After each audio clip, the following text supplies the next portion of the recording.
नमस्ते मु सुरेश आर्य आज ये पवित्र शुभ सकाल समस्त को स्वागत करुच्ची। आज मु कटक वेद भवन ठारे उपस्थित अच्छी। ये जो कटक वेद भवन ठारे उपस्थित अच्छी आज जुलाई 12 तारीख आम युवा आर्य समाज क्रियाशील बैठक मीटिंग रही।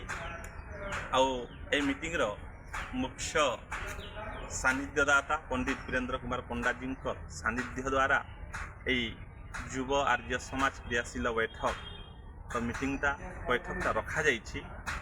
मु जो स्थान रे अच्छी एटा हेउछि कटक वेद भवन। आपण मानक ए दृश्यटा मु देखै देउछि। देखंतु बहुत सुंदर अनुसार ए वेद भवन निर्माण करा जाइछि।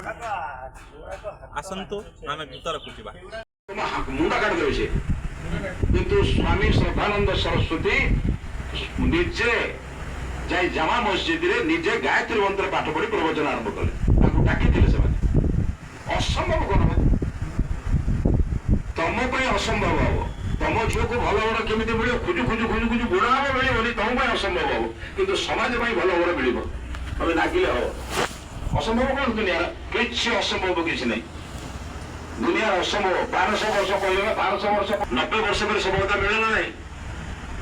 गोटे रानी लक्ष्मीबाई स्वामी मरीगला ता छुआ को धरिक युद्ध करी शेष वर्षाटा काले मत शत्रु मारे शेष वर्षाटा निजे मारिक मरीगला।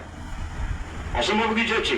चंद्रशेखर आजाद तांकरी काकुरी हत्याकांड में लोक परिचय करदेले किंतु शेष आजाद से शत्रु द्वारा मरी